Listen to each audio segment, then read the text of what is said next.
Students, आज हमारा topic growing up as boys and girls, subject civics, class 7। आज हम इसका दूसरा अध्ययन पढ़ने जा रहे हैं। Growing up made in Madhya Pradesh in the 1960s। The following is adapted from an account of experience of being in a small town in Madhya Pradesh in the. ये कहानी जो है हम अडेप्ट कर रहे हैं, जो तजुर्बा आपके साथ बांट रहे हैं, ये मध्य प्रदेश से है। 1960 की बात है ये। From class 6 onwards boys and girls went to separate school. 60 से ही मध्य प्रदेश में 1960 में बॉयज़ और गर्ल्स अलग अलग स्कूल में जाते थे, सेपरेट स्कूल में जाया करते थे। The girls school was design very differently from the boys school. जो गर्ल्स का स्कूल था वो अलग था और जो बॉयज़ का स्कूल था वो अलग था, उसका डिज़ाइन अलग था। They had a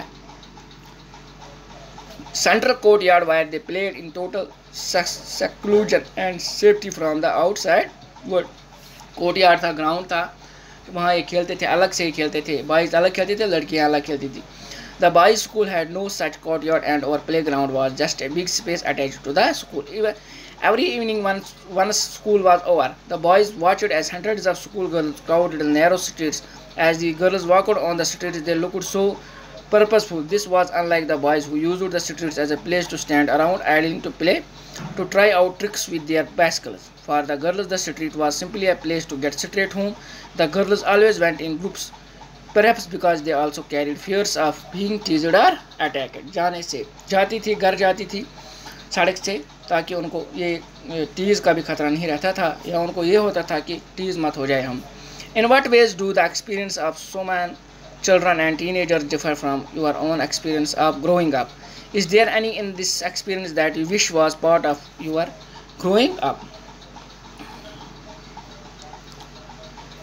make a drying of a street और अ पार्क इन योर नेबरहुड। आप ड्राइंग बनाओ, आपकी स्ट्रीट, गली या पार्क आपके नेबरहुड में है, उसकी एक ड्राइंग बनाओ। Show the different kinds of activities young boys and girls में engaged in.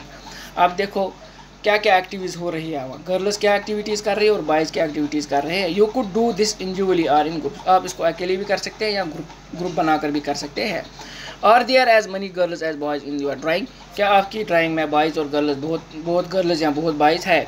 Most probably you would have drawn fewer girls. अगर आप बनाओगे तो आप कम ही लड़कियाँ वहाँ रखते हो, ड्राइंग कम लड़कियों की बनाते हो नस्बते बॉयज़ की। Can you think of reason why there are fewer women and girls in your neighbourhood streets. क्यों इसमें ड्राइंग में आपने क्यों शो किया है कम parks and marks in the late evenings. बेटा मुझे उम्मीद है आपको ये टॉपिक समझ आया होगा। इसको अपने घर में 1-2 बार रीड कीजिएगा ताकि आपको ये पूरा समझ आ जाए। और आपको पता है आज कौन सी महामारी आई है, इससे हमें बचना है। इसके लिए हमें कुछ खाने से पहले अपने हाथों को धोना है और बाहर जाते समय खास ख्याल रखना है, अपने मुंह को मास्क से ढकना है और भीड़ भाड़ इलाके में नहीं जाना है, तभी हम इस भयंकर बीमारी से बच सकते हैं। अल्लाह आपको खुश रखे, सलामत रखे। अल्लाह हाफिज़।